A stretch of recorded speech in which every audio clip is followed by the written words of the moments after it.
2026ನೇ ವರ್ಷವು ಕಟಕ ರಾಶಿಯವರಿಗೆ ಬಹಳ ಮುಖ್ಯವಾದ ವರ್ಷವಾಗಿದೆ. ಈ ವರ್ಷ ನಿಮ್ಮ ರಾಶಿಯಿಂದ ಶನಿ 8ನೇ ಮನೆಯಿಂದ 9ನೇ ಮನೆಗೆ ಪ್ರವೇಶ ಮಾಡುವುದರಿಂದ ಅಷ್ಟಮ ಶನಿಯ ಕಷ್ಟದ ಕಾಲವು ಕೊನೆಗೊಳ್ಳಲಿದೆ.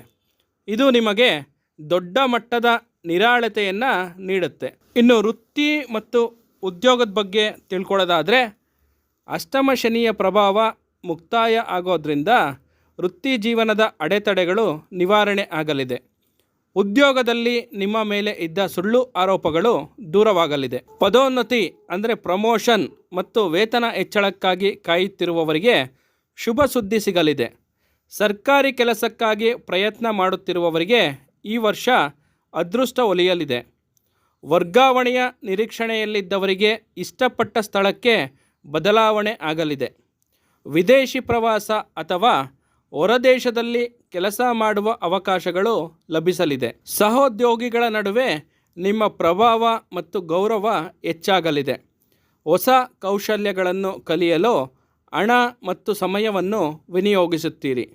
ಕಲೆ, ಸಾಹಿತ್ಯ ಮತ್ತು ಮನೋರಂಜನಾ ಕ್ಷೇತ್ರದಲ್ಲಿರುವವರಿಗೆ ಇದು ಸುವರ್ಣ ಕಾಲ. ನಿವೃತ್ತಿಯ ಹಂತದಲ್ಲಿರುವವರಿಗೆ ಗೌರವಯುತ ವಿದಾಯ ಮತ್ತು ಆರ್ಥಿಕ ಸೌಲಭ್ಯ ಸಿಗಲಿದೆ. ಇನ್ನು ಈ ರಾಶಿಯವರು ಯಾರಾದರೂ ಬಿಸ್ನೆಸ್ ಮಾಡೋರಿದ್ದರೆ ಅವ್ರಿಗೇನಪ್ಪ ಆಗುತ್ತೆ ಅಂತ ಹೇಳಿದ್ರೆ, ಹಳೆಯ ನಷ್ಟಗಳಿಂದ ಚೇತರಿಸಿಕೊಂಡು ವ್ಯಾಪಾರದಲ್ಲಿ ಲಾಭದ ಹಾದಿಗೆ ಮರಳುತ್ತೀರಿ. ಹೊಸ ಉದ್ಯಮ ಆರಂಭಿಸಲು ಜೂನ್ ನಂತರದ ಸಮಯ ಅತ್ಯಂತ ಪೂರಕವಾಗಿದೆ. ಪಾಲುದಾರಿಕೆ ವ್ಯವಹಾರದಲ್ಲಿ ಇದ್ದ ಭಿನ್ನಾಭಿಪ್ರಾಯಗಳು ಈ ಸಲ ಬಗೆಹರಿಸುವ ಸಾಧ್ಯತೆ ಇದೆ. ಆಹಾರ, ಹೈನುಗಾರಿಕೆ ಮತ್ತು ಜಲಸಂಬಂಧಿ ವ್ಯವಹಾರಗಳಲ್ಲಿ ಹೆಚ್ಚಿನ ಲಾಭಾಂಶವಿದೆ. ಇನ್ನು ಬಿಸ್ನೆಸ್ ಎಸ್ಟಾಬ್ಲಿಷ್ಮೆಂಟ್ಗಾಗಿ ಬ್ಯಾಂಕಿಂದ ಸುಲಭವಾಗಿ ನಿಮಗೆ ಸಾಲ ಕೂಡ ಸಿಗುತ್ತೆ. ಸ್ಪರ್ಧಿಗಳ ಮೇಲೆ ನಿಮ್ಮ ತಂತ್ರಗಾರಿಕೆ ಜಯ ತಂದುಕೊಡುತ್ತೆ. ಮಾರುಕಟ್ಟೆಯಲ್ಲಿ ಹೊಸ ಗ್ರಾಹಕರನ್ನು ಸೆಳೆಯುವಲ್ಲಿ ಯಶಸ್ವಿ ಕೂಡ ಆಗ್ತೀರಿ. ರಿಯಲ್ ಎಸ್ಟೇಟ್ ಮತ್ತು ಕೃಷಿ ಭೂಮಿಯ ವ್ಯವಹಾರದಲ್ಲಿ ಲಾಭದಾಯಕ ಹೂಡಿಕೆ ಮಾಡ್ತೀರಿ. ಬಾಕಿ ಉಳಿದಿದ್ದ ಕಾಂಟ್ರಾಕ್ಟ್ ಪುನರಾರಂಭಗೊಳ್ಳುತ್ತೆ. ವ್ಯಾಪಾರ ನಿಮಿತ್ತ ದೂರದ ಪ್ರಯಾಣಗಳು ಹೆಚ್ಚು ಫಲಪ್ರದವಾಗಲಿದೆ. ಇನ್ನು ನಿಮ್ಮ ಆರ್ಥಿಕ ಸ್ಥಿತಿ ಬಗ್ಗೆ ನೋಡೋದಾದರೆ, ಆರ್ಥಿಕ ಮುಗ್ಗಟ್ಟು ದೂರವಾಗಿ ಹಣದ ಅರಿವು ಸುಧಾರಿಸಲಿದೆ. ಹಳೆಯ ಸಾಲಗಳನ್ನು ತೀರಿಸಲು ಈ ವರ್ಷ ನೀವು ಸಮರ್ಥರಾಗಿದ್ದೀರಿ. ಆಕಸ್ಮಿಕ ಧನಲಾಭ ಅಥವಾ ಲಾಟರಿ ಷೇರುಗಳಿಂದ ಲಾಭದ ಸಾಧ್ಯತೆ ಇದೆ. ಸ್ವಂತ ಮನೆ ಅಥವಾ ವಾಹನ ಖರೀದಿಸುವ ಕನಸು ನನಸಾಗುವ ಕಾಲ ಇದೆ. ಪಿತ್ರಾರ್ಜಿತ ಆಸ್ತಿಯ ವಿವಾದಗಳು ನ್ಯಾಯಾಲಯದ ಹೊರಗೆ ಬಗೆಹರಿಯಲಿದೆ, ಔಟ್ ಆಫ್ ದಿ ಕೋರ್ಟಲ್ಲಿ. ಕುಟುಂಬದ ಶುಭ ಕಾರ್ಯಗಳಿಗಾಗಿ ಸಂತೋಷದಿಂದ ಹಣ ಖರ್ಚು ಮಾಡ್ತೀರಿ. ಈ ವರ್ಷ ನೀವು ಮಾಡಿದ ಹೂಡಿಕೆಗಳು ಭವಿಷ್ಯದಲ್ಲಿ ಉತ್ತಮ ಆದಾಯವನ್ನು ಕೂಡ ನೀಡುತ್ತೆ. ಇನ್ನು ಚಿನ್ನಾಭರಣಗಳ ಖರೀದಿಗೆ ಮನಸ್ಸು ಮಾಡುತ್ತೀರಿ. ಅನಗತ್ಯ ಖರ್ಚುಗಳ ಮೇಲೆ ಹಿಡಿತ ಸಾಧಿಸಲು ಸಾಧ್ಯ ಕೂಡ ಆಗುತ್ತೆ. ದಾನ ಧರ್ಮಗಳಿಗಾಗಿ ನಿಮ್ಮ ಆದಾಯದ ಒಂದು ಪಾಲನ್ನು ಮೀಸಲಿಡುತ್ತೀರಿ. ಕುಟುಂಬ ಮತ್ತು ಸಾಮಾಜಿಕ ಜೀವನದ ಬಗ್ಗೆ ತಿಳ್ಕೊಳ್ಳೋದಾದರೆ, ಕುಟುಂಬದಲ್ಲಿ ನೆಮ್ಮದಿಯ ವಾತಾವರಣ ನೆಲೆಸಲಿದೆ. ತಂದೆಯವರೊಂದಿಗೆ ಇದ್ದ ಭಿನ್ನಾಭಿಪ್ರಾಯಗಳು ದೂರವಾಗಿ ಅವರ ಬೆಂಬಲ ಸಿಗಲಿದೆ. ಮನೆಯಲ್ಲಿ ಮದುವೆ ಅಥವಾ ಸಂತಾನ ಭಾಗ್ಯದಂತಹ ಮಂಗಳ ಕಾರ್ಯಗಳು ಜರುಗಲಿದೆ. ಇನ್ನು ಸಮಾಜದಲ್ಲಿ ನಿಮ್ಮ ಗೌರವ ಮತ್ತು ಪದವಿ ಕೂಡ ಹೆಚ್ಚಾಗುತ್ತೆ. ಧಾರ್ಮಿಕ ಮತ್ತು ಆಧ್ಯಾತ್ಮಿಕ ಕಾರ್ಯಗಳತ್ತ ನಿಮ್ಮ ಒಲವು ಹೆಚ್ಚುತ್ತದೆ. ದೂರದ ಸಂಬಂಧಿಕರ ಭೇಟಿಯಿಂದ ಮನೆಯಲ್ಲಿ ಹಬ್ಬದ ವಾತಾವರಣ ಇರುತ್ತೆ. ಮಕ್ಕಳ ಶಿಕ್ಷಣ ಮತ್ತು ವಿವಾಹದ ಜವಾಬ್ದಾರಿಗಳು ಯಶಸ್ವಿಯಾಗಿ ಪೂರ್ಣಗೊಳ್ಳಲಿದೆ. ಇನ್ನು ಹಿರಿಯರ ಆರೋಗ್ಯದಲ್ಲಿ ಸುಧಾರಣೆ ಕೂಡ ಕಂಡುಬರುತ್ತೆ.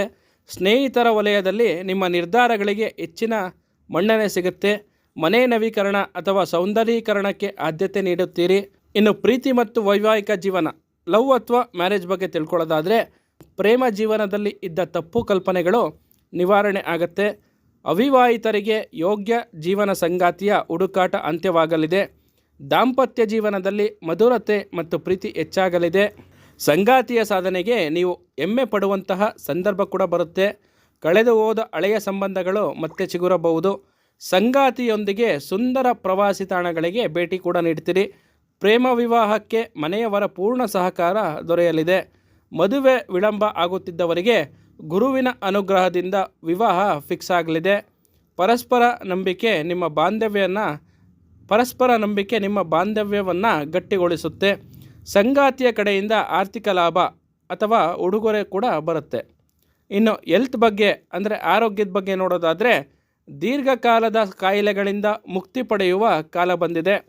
ಮಾನಸಿಕ ನೆಮ್ಮದಿ ಹೆಚ್ಚಾಗೋದ್ರಿಂದ ಆರೋಗ್ಯ ಸುಸ್ಥಿತಿಯಲ್ಲಿರುತ್ತೆ. ಎದೆಯ ಭಾಗದ ಅಥವಾ ಉಸಿರಾಟದ ಸಮಸ್ಯೆಗಳಿದ್ದರೆ ಸ್ವಲ್ಪ ಎಚ್ಚರಿಕೆಯಿಂದ ಇರಿ.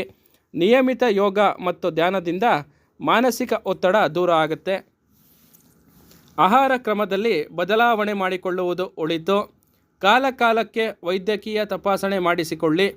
ಚಾಲನೆ ಮಾಡುವಾಗ ಅತಿಯಾದ ವೇಗ ಬೇಡ. ಮಕ್ಕಳ ಆರೋಗ್ಯದ ಬಗ್ಗೆ ಅಸಡ್ಡೆ ಮಾಡಬೇಡಿ. ಸರಿಯಾದ ವಿಶ್ರಾಂತಿ ನಿಮ್ಮ ಕಾರ್ಯದಕ್ಷತೆಯನ್ನು ಹೆಚ್ಚಿಸುತ್ತೆ.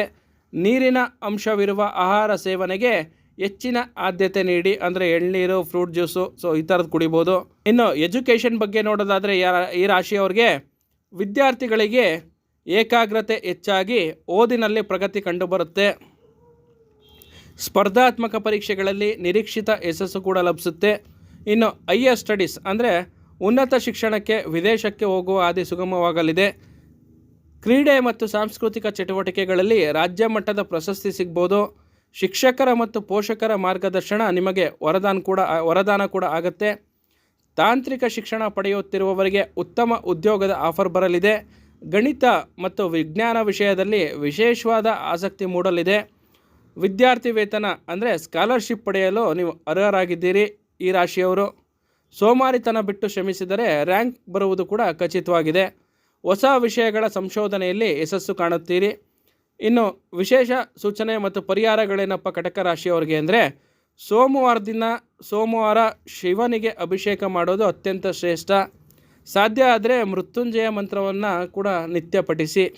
ಬಿಳಿ ಬಣ್ಣದ ವಸ್ತ್ರಗಳು ನಿಮಗೆ ಅದೃಷ್ಟ ತರುತ್ತೆ. ಬೆಳ್ಳಿಯ ಆಭರಣ ಅಥವಾ ಬೆಳ್ಳಿಯ ಉಂಗುರ ಧರಿಸುವುದು ಶುಭದಾಯಕ. ಬಡವರಿಗೆ ಅಕ್ಕಿ ಅಥವಾ ಹಾಲು ದಾನ ಮಾಡಿ. ಹುಣ್ಣಿಮೆಯ ದಿನ ಚಂದ್ರನ ದರ್ಶನ ಮಾಡಿ ಅರ್ಘ್ಯ ಕೂಡ ಅರ್ಪಿಸಿ.